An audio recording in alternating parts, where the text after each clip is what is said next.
প্রত্যেককে ওয়েলকাম। শুরু করছি পাইথন থেকে 26 নম্বর ক্লাস। তো আচ্ছা, অনেকে কমেন্ট করছো স্যার ইউনিট 2 এর ভিডিও বানান। ইউনিট 2 বলতে ই কমার্স থেকে ভিডিও বানান। আমাদের কিন্তু ই কমার্সের ভিডিও বানানোই আছে। তোমরা ডেসক্রিপশন বক্সে পেয়ে যাবে, অথবা প্লে লিস্টের মধ্যে কিন্তু অবশ্যই পেয়ে যাবে ই কমার্সের ভিডিওগুলো। আর যারা নতুন তারা প্রত্যেককে অবশ্যই আগে সব ক্লাসগুলো দেখে নেবে, কারণ আজকের ক্লাসে কিন্তু আমরা দুটো বই থেকে অনুশীলনী সলভ করব। একটা হচ্ছে বিবি কুণ্ডুর বই থেকে, একটা করবো হচ্ছে আমার প্রান্তিকের বই, সরি মানে পারুল প্রকাশনীর বই থেকে। তো আমাদের তো 7 নম্বর অধ্যায় শেষ হয়ে গেছে। 7 নম্বর অধ্যায়ের নাম ছিল হচ্ছে আমাদের 7 নম্বর অধ্যায়ের নাম ছিল, এবার দেখে নিই, নাম ছিল হচ্ছে আমাদের কন্ডিশনাল স্টেটমেন্ট। তো এটা কিন্তু আমরা একটা ক্লাসে শেষ করে দিয়েছিলাম। তো এরপরে কিন্তু আমাদের শুরু হবে হচ্ছে 8 নম্বর ক্লাস, যেটা হচ্ছে কি ইটারেটিভ স্টেটমেন্ট বা লুপ। লুপটা হচ্ছে খুবই ইম্পর্টেন্ট একটা ক্লাস, যদিও এগুলো কিন্তু আমাদের এই ফ্লো অফ কন্ট্রোলের মধ্যে অনেকটাই হয়ে গিয়েছে, তোমরা অনেকেই জানো। তাই আজকের ক্লাসে কিন্তু আমরা হচ্ছে 7 নম্বর ক্লাসে অনুশীলনী সলভ করব। খুব ছোট একটা অনুশীলনী আছে দুটো বই থেকেই, কারণ এগুলো কিন্তু আমাদের সলভ করা খুবই প্রয়োজন। তোমরা ভিডিও ডাউনলোড করে রাখো বা স্ক্রিনশট নাও, যার যার বই আছে লাগিয়ে নাও। আর তোমাদের এইটুকু বলতে পারি, তোমাদের কিন্তু শুধুমাত্র একটা বই ফলো করলে হবে না, অনেকগুলো বই তোমাদের ফলো করতে হবে, কারণ কোশ্চেন প্যাটার্ন বিভিন্ন বই থেকে দেখছি। যেহেতু সিলেবাসটা কম্পিউটার, তো কম্পিউটারে কোনো লিমিট সিলেবাস নেই। পাইথনেরও অনেক ভাস্ট জিনিস আছে, ই কমার্সের মধ্যে অনেক অনেক ভাস্ট কিছু তথ্য আছে। তো তোমরা বিভিন্ন ধরনের বইগুলো সলভ করবে। আচ্ছা, তো প্রথমে আমরা বিবি কুণ্ডুর বইটা ওপেন করে নিচ্ছি। ধন্যবাদ এই দুজন স্যারকে, রাজেন্দ্রগিরি এবং সৌম্যগিরি স্যারকে। তো এই বই থেকে প্রথম অনুশীলনী বের করে নিয়ে আমরা ফটাফট বের করে নিচ্ছি, বেশি সময় নেব না। তোমরাও খুব ব্যস্ত, খুব মন দিয়ে পড়াশোনা করছো আশা করি। আচ্ছা, প্রথম প্রশ্ন, পাইথন প্রোগ্রামে কী ধরনের স্টেটমেন্ট ব্যবহার করে প্রোগ্রাম সম্পাদনের অভিমুখ পরিবর্তন করা যায়? এটা আমরা সবাই জানি। উত্তর হবে এক কথায় কী হবে, কন্ট্রোল স্টেটমেন্ট। তার মধ্যে কী কী পড়বে, ইফ এলস, এগুলো দিয়ে কিন্তু আমরা প্রোগ্রামের মুখটাকে চেঞ্জ করতে পারি। কেন পারি? এই উত্তর সমস্ত কিছু আগের ভিডিওতে দেওয়া আছে। নিম্নলিখিতগুলির মধ্যে কোনটি পাইথন প্রোগ্রামে ব্যবহৃত কন্ট্রোল স্টেটমেন্টের প্রকারভেদ? কন্ডিশনাল স্টেটমেন্টটাও প্রকারভেদ, ব্রাঞ্চিংটাও প্রকারভেদ, লুপিংটাও প্রকারভেদ। ঠিক আছে, তো এদের উত্তর হবে এদের সবকটি। আচ্ছা, নাম্বার 3, নিচে কোনটি পাইথনে ব্যবহৃত কন্ট্রোল স্টেটমেন্টের শ্রেণীভুক্ত নয়? কোনটা হচ্ছে কন্ট্রোল স্টেটমেন্টের ভাগ নয়? এখানে হবে আনকন্ডিশনাল স্টেটমেন্ট। এটা কিন্তু আমাদের কন্ট্রোল স্টেটমেন্টের ভাগ নয়, কারণ কন্ট্রোল স্টেটমেন্টের ভাগ আমাদের তিনটেই আছে, কন্ডিশনাল আছে, ইটারেটিভ আছে, আর কি আছে ব্রাঞ্চিং স্টেটমেন্ট বা লুপিং স্টেটমেন্ট। লুপিং আর ব্রাঞ্চিং কিন্তু ব্যাপারটা একই। ওকে, এবার দেখবো আমরা নাম্বার 4। আচ্ছা, পাইথনে কন্ডিশনাল স্টেটমেন্টগুলি নিচে কোন নামে অভিহিত করা হয়? আচ্ছা, এই যে কন্ডিশনাল স্টেটমেন্ট আমার নামটা দেখেছিলাম, একে আবার কী নামে ডাকা হয়? বলা হয় ডিসিশন মেকিং স্টেটমেন্ট বা শর্ত সাপেক্ষে স্টেটমেন্ট। যেহেতু আমার কন্ডিশন মানে শর্ত, এর মধ্যে শর্ত আছে, তাই এটা আরেকটা নাম হচ্ছে ডিসিশন মেকিং স্টেটমেন্ট। ওকে, নাম্বার 5, পাইথনের কন্ডিশন বা শর্ত ব্যবহার করে কোনো প্রোগ্রাম সম্পাদনে অভিমুখ পরিবর্তনকারী কন্ট্রোল স্টেটমেন্টগুলোকে বলা হয় কি? মানে কোনো শর্ত ইউজ করে প্রোগ্রামের অভিমুখ আমি চেঞ্জ করব, যেটা আমাদের প্রথমেই দেওয়া আছে, তাদেরকে বলা হবে কন্ট্রোল স্টেটমেন্ট। তো এদের মধ্যে আমরা কী কী পড়ছে, যেহেতু এখানে আমার কন্ট্রোল স্টেটমেন্ট নামটা দেওয়া নেই, আর কন্ট্রোল স্টেটমেন্টের ভাগই কিন্তু আমাদের তিনটা, কন্ডিশনাল স্টেটমেন্ট, ব্রাঞ্চিং স্টেটমেন্ট আর লুপিং স্টেটমেন্ট। দেখো এই উত্তরগুলো কিন্তু এখানে দেওয়া আছে, conditional statement, branching statement, decision making statement. তো উত্তর হবে এদের সবকটি। ব্যাপার একই, মানে ঘুরে ফিরে একই প্রশ্ন অন্যভাবে এসছে। ঠিক আছে, তো এই কয়টা প্রশ্ন তোমাকে মন দিয়ে দেখে নিও, এই ধরনের প্রশ্ন তোমাদের কিন্তু আসবে। এবার দেবো শূন্যস্থান পূরণ, 1 থেকে 5খানা। কি বলছে? পাইথনে ব্যবহৃত ড্যাশ স্টেটমেন্টটি হলো এক প্রকার কন্ডিশনাল স্টেটমেন্ট। অবশ্যই ইফ মানে যদি এটা এর বড় হয় তবে কি হবে, শর্ত থাকবে। ঠিক আছে, নাম্বার 2, ড্যাশ স্টেটমেন্ট হলো পাইথনের কন্ডিশনাল স্টেটমেন্ট। অবশ্যই কন্ডিশনাল মানে ইফের মধ্যে আবার কী আছে, ইফ আছে, ইফ এলস আছে, ইফ এলস আছে। উত্তর হবে এদের সবকটি। নাম্বার 3, পাইথনের কন্ডিশনাল ড্যাশ স্টেটমেন্টটি সত্য হলে আউটপুট পাওয়া যায়, যদি মিথ্যা হলে পাওয়া যায় না। সেক্ষেত্রে হবে শুধু ইফের ক্ষেত্রে ইফ, যদি হলে কি হবে, না হলে কিন্তু পাওয়া যায় না। তবে এখন ট্রু হলেই পাওয়া যাবে, ফলস হলে পাওয়া যাবে না। নাম্বার 4, কন্ডিশনাল ড্যাশ স্টেটমেন্টটি সত্য হলে এক আউটপুট, সত্য হলে এক আউটপুট, মিথ্যা হলে অন্য আউটপুট পাওয়া যায়, সেক্ষেত্রে হবে ইফ এলস। ঠিক আছে, সত্য হলেও পাওয়া যাবে, মিথ্যা হলেও পাওয়া যাবে। নাম্বার 5, পাইথন প্রোগ্রামে কন্ডিশনাল ড্যাশ স্টেটমেন্ট ব্যবহার করে একাধিক সত্য নেওয়া যায়। উত্তর হবে ইফ, এলইফ, এলস। ইফের মধ্যে ইফ, একাধিক সত্য আমরা এখানে ইউজ করতে পারছি। এবার দেখবো ম্যাচিং, কিছু আউটপুট বের করতে বলছে। কি বলছে আউটপুট বের করতে? যদি 5 10-এর থেকে বড় বা সমান হয়, নিশ্চয়ই বড় বা সমান না। যদি হলে কি বলছে, প্রিন্ট লার্জার 10। ভালো করে বোঝো, প্রিন্ট লার্জার 10, নিশ্চয়ই 5 তো বড় না, তাই আমার লার্জার 10 কিন্তু প্রিন্ট হবে না। কিন্তু এই যে প্রিন্টটা আছে, প্রিন্ট স্মলার ইকুয়াল টু 5, এটা কিন্তু আমাদের একটা জাস্ট ইফের বাইরে আছে। তো সেক্ষেত্রে আমার কিন্তু এটা কিন্তু ইফের মধ্যে কোনো কাজ করছে না, জাস্ট নর্মাল একটা লাইন হিসেবে প্রিন্ট হচ্ছে। সেক্ষেত্রে আমার উত্তর হবে প্রিন্ট স্মলার 5, উত্তর হবে স্মলার 5, বি হবে অ্যান্সার। বুঝতে পারলে, ইফের যেটা শর্ত দেওয়া আছে ওই শর্তটা কিন্তু এখানে ফলস হয়ে গেছে। সেই ক্ষেত্রে হচ্ছে আমাদের এখানে এই যে নর্মাল একটা প্রিন্ট দেওয়া আছে, এটা হচ্ছে আমাদের প্রিন্ট হয়ে যাবে। তো তোমাদের ক্ষেত্রে তোমরা যখন এটা করতে যাবে, একটু মাথায় মানে গুগলি দেওয়া প্রশ্ন এটা দিয়েছে, তো ঘাবড়ানোর ব্যাপার নেই। তোমরা খেয়াল করবে যে ইফের বাইরে একটা প্রিন্ট দেওয়া আছে, ওই প্রিন্টের সঙ্গে কিন্তু ইফের কোনো সম্পর্ক নেই, জাস্ট প্রিন্ট হচ্ছে। ওকে। নাম্বার 2, যদি 5 বড় হয় 10 থেকে, নিশ্চয়ই 5 10 থেকে বড় না, তখন কী হবে, প্রিন্ট লার্জার 10 আর প্রিন্ট স্মলার 5। এক্ষেত্রে কিন্তু আমার দুটো স্টেটমেন্টই প্রিন্ট হবে। 5 তো আমার 10-এর বড় নয়, সেক্ষেত্রে আমার এটাও প্রিন্ট হবে না, এটাও প্রিন্ট হবে না। উত্তর হবে এদের কোনোটি নয়। ভালো করে বোঝো, কারণ আমার তো এখানে মানে সতেরো হচ্ছে ফলস হয়ে যাচ্ছে, তাই না, কোনোটি হবে না। আচ্ছা, এবার নাম্বার 4, বিবৃতি ও তার কারণ। এটা একটু সমস্যাওয়ালা প্রশ্ন, অনেক সময় মেলে না, বা অনেক সময় বইয়েতে এক ধরনের উত্তর দেয়, আমাদের মনে এক ধরনের উত্তর ঘুরপাক খায়। তো সেক্ষেত্রে তাও দেখে নিই আমরা, আমাদের তো প্র্যাকটিস করতেই হবে। পাইথনে ইফ একটি কন্ডিশনাল স্টেটমেন্ট। ইফ স্টেট, একদম ঠিক। আচ্ছা, ইফ স্টেটমেন্টে কন্ডিশনটা সত্য হলে তবে আউটপুট পাওয়া যায়, কিন্তু কন্ডিশন মিথ্যা হলে আউটপুট পাওয়া যায় না। সেক্ষেত্রে হবে দুটাই আমাদের ঠিক হবে। উত্তর বিবৃতি 1 এবং বিবৃতি 2 উভয় সত্য, কিন্তু বিবৃতি 2 একের সঠিক ব্যাখ্যা নয়।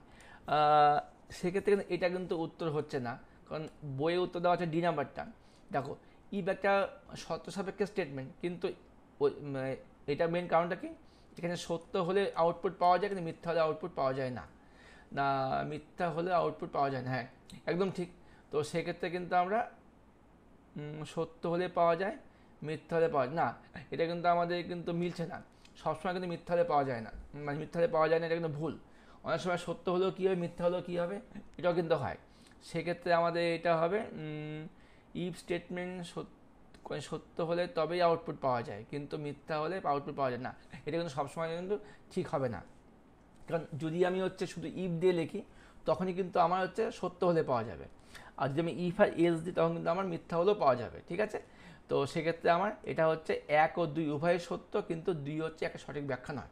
ঠিক আছে, অনেকে মানে আবার এটাও আসতে পারে, এক স্টেটমেন্টটা 1 হলো সত্য, 2 হলো মিথ্যা, কিন্তু সেক্ষেত্রে কিন্তু এটা আসা স্বাভাবিক, যদি এখানে ইফ দিয়ে প্রশ্ন করেছে, যদি এখানে ইফ এলস বলেনি। ঠিক আছে, কিন্তু বইতে উত্তর দেওয়া আছে ডি নাম্বারটা, এটা একটু কনফিউশন কিন্তু থেকে গেল। হ্যাঁ ঠিক আছে, সি আর ডি দুটোর মধ্যে একটা হতে পারে, তোমরা স্কুলের সাথে কাছে একবার জিজ্ঞেস করে নেবে তারা কি বলছে। নাম্বার 2, বিবৃতি 1, পাইথনে ইফ এল স্টেটমেন্ট ব্যবহার করে ট্রু ব্লক এবং ফলস ব্লকের উভয়ই আউটপুট পাওয়া যায়। ট্রুও পাওয়া যায়, ফলসও পাওয়া যায়, একদম ঠিক, ইফ আর এলস থাকলে পারে। আর কারণটা কি বলছে, ইফ এল স্টেটমেন্টে সত্য হলে ট্রু ব্লক আউটপুট পাওয়া যায়, কিন্তু মিথ্যা হলে ফলস ব্লক আউটপুট পাওয়া যায়, একদম ঠিক। সেক্ষেত্রে 1 ও 2 উভয়ই সঠিক, এবং 2 হলো একের সঠিক ব্যাখ্যা।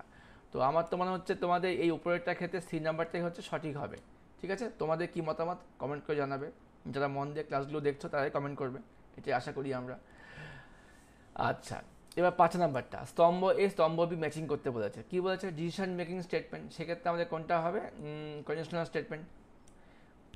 ইটারেটিং স্টেটমেন্ট কোনটা হবে, লুপিং স্টেটমেন্ট। 3 নাম্বারটা, সত্য হলে আউটপুট দেয়, এটা আমাদের হবে হচ্ছে ইফ স্টেটমেন্ট। আর সত্য হলে যদি মিথ্যা হলে এটা হচ্ছে ইফ এর স্টেটমেন্ট। উত্তর হবে 1-এর 4, 2-এর বি এর 3, সি এর 2, ডি এর 1। দেখি 2 নম্বর প্রশ্নটা, একাধিক সত্য পরীক্ষা করার কন্ডিশনাল স্টেটমেন্ট কোনটা, একাধিক সত্য থাকবে, সেক্ষেত্রে আমার হবে হচ্ছে ইফ এলইফ এলস।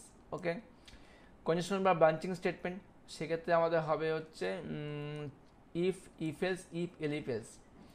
কেবলমাত্র ট্রু ব্লক হলেই আউটপুট পাওয়া যাবে, সেক্ষেত্রে আমাদের হবে শুধু ইফ। আর ট্রু ব্লক আর ফলসে পাওয়া যাবে হচ্ছে ইফ এলস। ঠিক আছে, উত্তর হচ্ছে 1-এর 2, B-এর 4, 3-এর C-এর 3 আর D-এর 1। ঠিক আছে, তো এখানে কিন্তু আমরা এটুকু করে কিন্তু আমরা বিবি কুণ্ডু বইটা সলভ করলাম। এবার আমরা দেখে নেবো হচ্ছে পারুল প্রকাশনীর বই থেকে সলভ করছি।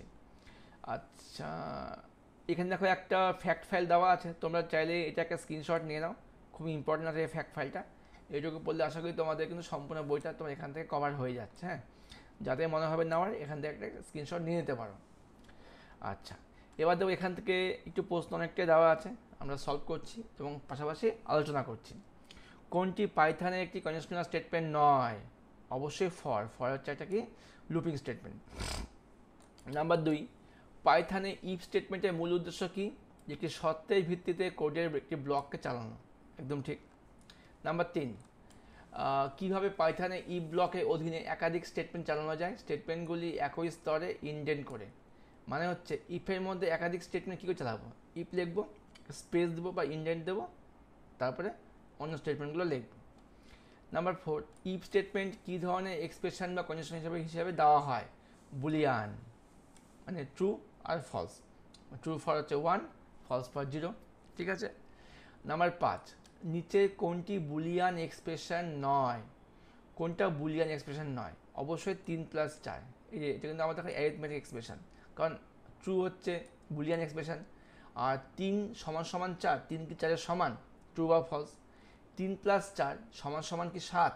এটা আমাদের একটা বুলিয়ান এক্সপ্রেশন, কারণ এখানে ট্রু আর ফলস আসবে। একমাত্র এখানে কিন্তু আমাদের কোনো বুলিয়ান এক্সপ্রেশন নেই। নাম্বার 6, যদি একটি ইফ স্টেটমেন্টে বিকল্প শর্ত যোগ করতে হয় তাহলে আমরা কি করব? আমাদের এলিফ ইউজ করতে হবে। নাম্বার 7, ইফ এলিফ এল স্টেটমেন্টের উদ্দেশ্য কি? অবশ্যই উদ্দেশ্য একাধিক শর্ত আমাকে পরপর চেক করতে হবে। ইফে হচ্ছে একটা শর্ত, ইফ এলিফে একাধিক শর্ত, তাই না? নাম্বার 8, ইফ এলিফ এল স্টেটমেন্টে ইফ এলিফ কী কাজ করে? অন্য একটি শর্ত যাচাই করতে ব্যবহার করা হয়। একদম তাই, নর্মাল ইফে একটা শর্ত, এলিফে হচ্ছে অন্য শর্ত ইউজ করতে ব্যবহার করা হয়। নাম্বার 9, পাইথনের টার্নারি অপারেটর কিসে ব্যবহৃত হয়? ইফ এল স্টেটমেন্ট লেখার জন্য টার্নারি অপারেটর ইউজ করা হয়। আচ্ছা, নাম্বার 10, নিম্নলিখিত পাইথন কোডটি আউটপুট কী হবে? এক্স এর ভ্যালু 5। ঠিক আছে, ওয়াই = এক্স, ওয়াইয়ের মধ্যে আমি এক্সকে নিলাম, তার মানে ওয়াই এখন কত হলো? 5। ওকে, যদি ইফ এক্স = 5 হয়, এক্স তো আমার 5।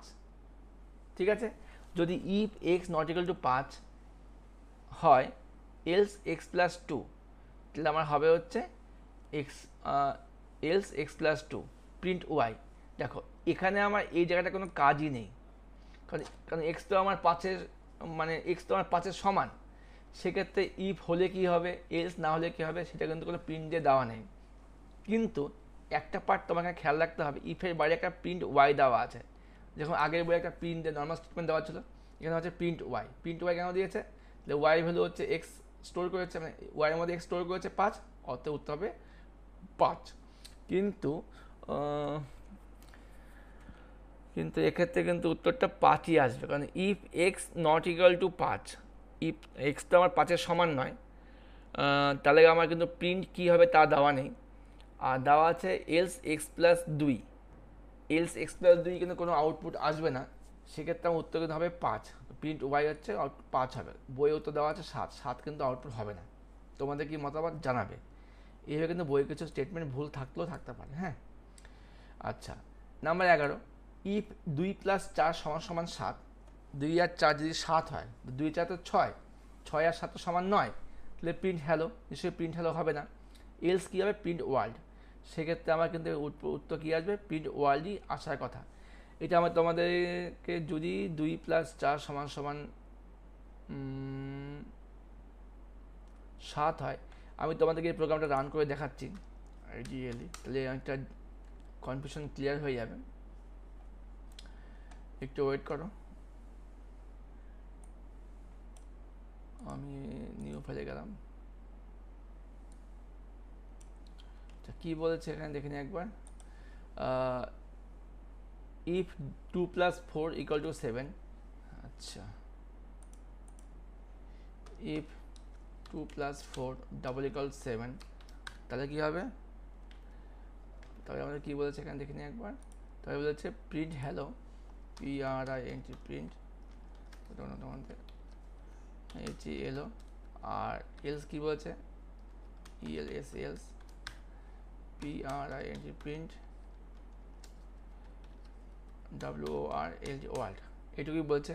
F5 মারলাম, রান করছি, একটা নাম দিয়ে আমি ডেস্কটপে সেভ করে নিচ্ছি, দিলাম SS, ওকে সেভ। আউটপুট কিন্তু দেখা আমার হচ্ছে ওয়ার্ল্ড, ঠিক আছে? তাই তো হবে আউটপুট, তাই তো আশা করি হবে, কিন্তু বইয়ে উত্তর দেওয়া আছে নো প্রোগ্রাম, এটা ভুল, উত্তর হবে কিন্তু ওয়ার্ল্ড। কিন্তু ওয়ার্ল্ড কিন্তু এখানে আউটপুট মানে নেই, তাহলে উত্তর সেক্ষেত্রে হবে কোনো আউটপুট নেই, ঠিক আছে? আচ্ছা, নাম্বার 12, নিচের কোডটি কি প্রিন্ট করবে? যদি x4 + 5 10 হয়, নিশ্চয়ই 10 না, তবে প্রিন্ট হবে ট্রু, নিশ্চয়ই ট্রু হবে না, নাহলে প্রিন্ট হবে ফলস।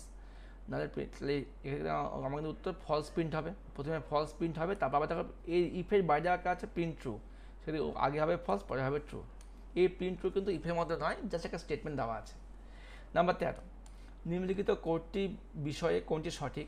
যদি x বড় হয় 2 থেকে, x এর ভ্যালু দেওয়া নেই, তবে x = x × 2, ভালো বোঝো, তবে x হবে x × 2, ঠিক আছে? আবার x যদি বড় হয় 4 থেকে, তবে x হবে 0, প্রিন্ট x। এবার এই কোডটার ক্ষেত্রে কোনটা সঠিক? সঠিক কিন্তু আমাদের হবে এটা, যদি x এর মান 2 এর বেশি হয়, তাহলে কোডটা সম্পাদিত হওয়ার পর x এর মান 0 হবে। তার মানে x যদি আমার 2 এর বেশি হয়, তবে আমার xটা সম্পাদিত হবে, তারপর কিন্তু আমার প্রিন্ট হবে হচ্ছে x। এটা একটা মানে কোনো মানে হয় না প্রোগ্রামটার। দেখি 14 নম্বর প্রশ্ন, নিচে দুটি ভেরিয়েবল নাম 1 এবং নাম 2 দেওয়া হলো, নিচে কোন নির্দেশটি নাম 1 নাম 2 উভয়কে ধনাত্মক পূর্ণসংখ্যা করবে? আচ্ছা, যদি নাম 1 আর নাম 2 সমান হয় এবং যদি নাম 1 0-এর বড় হয়, তবে হচ্ছে এটা হবে ধনাত্মক সংখ্যা, তাই না? আমাকে তো 0-এর বড় হতে হবে। আচ্ছা, কারণ এক্ষেত্রেও কিন্তু আমার অর আছে, অরের সময় কিন্তু একটা মিললে হবে না, ঠিক আছে? আমাকে কিন্তু দুটাকে 0-এর বড় হতে হবে, সেক্ষেত্রে এটা হলো সঠিক, কারণ অ্যান্ডের দুটোকেই ট্রু হতে হয়। নাম্বার 15, নিচে পাইথনের শর্ট হ্যান্ড ইফ এলস স্টেটমেন্টের সঠিক উদাহরণ কোনটা? এটা হবে x = value 1 if condition else value 2। আচ্ছা, নাম্বার 16, নিম্নলিখিত কোডটি চালালে আউটপুট কী হবে? x এর ভ্যালু 0, রেজাল্টের মধ্যে আছে অড, ঠিক আছে? হলো যদি এক্সকে 2 দিয়ে ভাগ করে 0 হয়, ভালো করে 0 হয়, এলস ইভেন আর প্রিন্ট রেজাল্ট, সেক্ষেত্রে আমার কিন্তু উত্তর হবে অড। আচ্ছা, নেস্টেড ইফ এলস স্টেটমেন্টের সময় কোন ধরনের সিদ্ধান্ত গ্রহণ করা যায়? একাধিক শর্তের মধ্যে ওপর ভিত্তি করে সিদ্ধান্ত নেওয়া হয়। নাম্বার 18, এজ 20 আছে, যদি এজটা 18-এর বড় হয়, অবশ্যই বড়, 18 যদি বড় হয়, তবে কি বলছে? আবার এর মধ্যে আবার ইফ দিয়েছে, যদি এজটা 25-এর ছোট হয়, 18-এর বড় হয় আবার 25 ছোট হয়, তবে কি হবে? Young adult. একদম মিলে গেছে, 20 আমার 18-এর বড় হয়, 25 ছোট, না হলে অ্যাডাল্ট, উত্তর কিন্তু আমার হবে ইয়ং অ্যাডাল্ট। ওকে, নাম্বার 16, সঠিক উত্তর নির্বাচন করো। কি বলেছে? পাইথনে ইফ ব্লকের পরে ইন্ডেন্টেশন ঠিক না থাকলে কোন ধরনের ভুল দেখা যাবে? অবশ্যই সিনট্যাক্স এরর, এটা কিন্তু আমরা আগে চ্যাপ্টারে পড়েছি এরর সম্বন্ধে। নাম্বার 20, ইফ এর স্টেটমেন্টের শেষে এলস ব্যবহার ঐচ্ছিক, তুমি এস লিখতেও পারো আবার নাও লিখতে পারো, ঠিক আছে? আচ্ছা, এবার হচ্ছে কি বলছে, নাম্বার 21, ইফ স্টেটমেন্টের পরে একটি ড্যাশ চিহ্ন ব্যবহার করা হয়, অবশ্যই কোলন চিহ্ন, ঠিক আছে? ইফের পাশেও দেওয়া হয়, এলসের পাশেও দেওয়া হয়। নাম্বার 22, এলিফ স্টেটমেন্টের সম্পূর্ণ রূপ কি? এলস ইফ, এলস ইফকে আমার লেখা হয় এলিফ। এই এলস ইফ কিন্তু আমরা সিতে ইউজ করেছি, C++ ইউজ করেছি, কিন্তু পাইথনের ক্ষেত্রে এলিফ। এবার নাম্বার সি, স্তম্ভ মিলাতে বলেছে, ইফের সঙ্গে মিলছে আমাদের হচ্ছে 2 নম্বরটা, সত্যটা সত্য হলে কার্যকর হয়। এলসে কী হবে? এলসে মিথ্যা হলে কার্যকর হবে। এলিপে কী হবে? ইফের ভেতরে ইফ, এটা হবে না, এলিপে আমাদের হবে একাধিক সত্যর জন্য এলিপ, আর নেস্টেড ইফ মানে কি? ইফের ভেতরে ইফ। তো এখানে আমাদের নেস্টেড ইফ কোনটা আছে? এটা কিন্তু আমাদের দেখো নেস্টেড ইফ, ইফের মধ্যে ইফ দেওয়া আছে, ঠিক আছে? আচ্ছা, এবার দেখে নিই পরেরটা, বাম স্তম্ভ ডান স্তম্ভ কী বলছে? ইফ এলস স্টেটমেন্ট, এক্ষেত্রে আমাদের হবে হচ্ছে 3 নাম্বারটা, শুধুমাত্র একটি সত্য হলে নির্দিষ্ট না, ইফ এলস কী বলছে? ইফ এলস একটি সত্য যাচাই করার জন্য করা হয়, সত্য হলে নির্দিষ্ট করে কার্যকর হয়। আচ্ছা, হলো। আচ্ছা, তারপরে কি বি নাম্বারটা কী বলছে? ইফ এলিফ এলস, সেক্ষেত্রে হবে একাধিক সত্যের জন্য এটা ইউজ করা হচ্ছে। শর্ট হ্যান্ড ইফ স্টেটমেন্ট, সেক্ষেত্রে হবে আমাদের একটি লাইনে ইফ এলস ব্যবহার করা যায়, যেমন আমাদের এখানে এটা আমাদের কিন্তু শর্ট হ্যান্ড ইউজ করেছে, এক লাইনে ইফ এলস ইউজ করেছে, ঠিক আছে, এটা শর্ট হ্যান্ড। আচ্ছা, তারপর কি আছে আমাদের এখানে লজিক্যাল অপারেটর ব্যবহার করে, কিন্তু এটা আমাদের হবে 2 নম্বরটা, একাধিক সত্য যাচাই করতে এই ধরনের অপারেটর ব্যবহার করা হয়। ওকে, আচ্ছা, এবার দেখে নেবো আমরা হচ্ছে বিবৃতিওয়ালা প্রশ্নগুলো, হয়তো তাই আছে। হ্যাঁ, এবার হচ্ছে দুটো বিবৃতি দেওয়া আছে। বিবৃতি 1 কি বলছে, ইফ এলস স্টেটমেন্ট ব্যবহার করে প্রোগ্রামে একাধিক সত্য পরীক্ষা করা যায়, একদম ঠিক। ইফ এলস মধ্যে একাধিক সত্য ইউজ করা যায়। আচ্ছা, আবার ইফ এলস স্টেটমেন্টে এলস অংশটি সত্য সঠিক না হলে কার্যকর হয়, একদম ঠিক না। আচ্ছা, ইফ এলসের মধ্যে তো আমরা একাধিক সত্য চেক করতে পারি না, যদি আমাদের ইফ এলিফ এলস থাকে তবেই হতো, সেক্ষেত্রে এখন 1 নম্বরটা ভুল। আর ইফ এলসের মধ্যে এলস অংশটি সত্য সঠিক না হলে কার্যকর হয়, এটা ঠিক। সেক্ষেত্রে উত্তর হবে হচ্ছে বিবৃতি 1 ভুল এবং 2 হলো সঠিক, উত্তর হবে ডি নাম্বারটা। ওকে, আচ্ছা, নাম্বার 25 হলো 26 নাম্বারটা। পাইথনে ইফ এলসের স্টেটমেন্ট ব্যবহার করে সত্যের তালিকা পরীক্ষা করা যায়, সত্যের তালিকা ঠিক দেওয়া যায়। আচ্ছা, মানে অনেকগুলো যদি অনেকগুলো সত্য লিস্ট দেওয়া থাকে, সেটা আমাদের ইফ এলিফ এলস দিয়ে চেক করা যাবে। আর ইফ এলিফ এলস স্টেটমেন্টে একাধিক এলিফ অংশ থাকতে পারে, তবে সর্বশেষ অংশটি এলস হওয়া প্রয়োজন। হ্যাঁ, ইফ এলিফ এলসের মধ্যে একাধিক সত্য হতে পারে, কিন্তু লাস্টের পার্টটা কিন্তু আমাদের এলস হতে হবে, কারণ ইফ হলে কী হবে, এলিফ হলে কী হবে, লাস্টে আমাদের এলস। সেক্ষেত্রে আমাদের কিন্তু কী হচ্ছে, বিবৃতি 1 এবং 2 দুটোই সঠিক। সেক্ষেত্রে আমাদের হবে হচ্ছে এ নাম্বারটা, ঠিক আছে। আচ্ছা, এবার দেখি 27 নাম্বারটা। ইফ স্টেটমেন্টের সত্ত্বে স্ট্রিং সংখ্যা বা বুলিয়ান ভ্যালু ব্যবহার করা যায়, ঠিক। সত্যটি ট্রু হলে বা ফলস হলে মূল্যায়িত হওয়ার পর ব্লকটা কার্যকর হবে, ঠিক। তবে এই নাম্বারটা। আর বিবৃতি লাস্টের পার্টটা কী বলছে, নেস্টেড ইফ এলস স্ট্রাকচারে ব্যবহার করে দুটি শর্ত যাচাই করা সম্ভব, শর্ত, সেক্ষেত্রে 1 নম্বরটা সঠিক, এবং একাধিক শর্ত যাচাই করার পর প্রতিটা স্তরে এলস থাকা আবশ্যক, সেক্ষেত্রে কিন্তু আমাদের 2 নম্বরটা ভুল, তো এলসের দরকার নেই সেক্ষেত্রে। তো উত্তর হবে আমাদের এক্ষেত্রে কিন্তু সি নাম্বারটা, 1 সঠিক এবং 2 হলো ভুল। তো আমরা কিন্তু 8 নম্বর অধ্যায় থেকে দুটো চ্যাপ্টার থেকে অনুশীলনী সলভ করে দিলাম, সরি 7 নম্বর থেকে শেষ করে দিলাম। তো তোমাদের ভিডিও কেমন লাগছে অবশ্যই কমেন্ট আর লাইক করো, কারণ একটা কমেন্ট লাইক কিন্তু নতুন নতুন ভিডিও আনতে কিন্তু অনেক উৎসাহিত করে, তোমরা জানো এটা। দেখা হচ্ছে পরবর্তী ক্লাস নিয়ে, তোমাদের যেখানে যা কোয়ারি অবশ্যই কমেন্টে জানাও, আমি রিপ্লাই দেওয়ার চেষ্টা করব। Bye, best of luck, good night.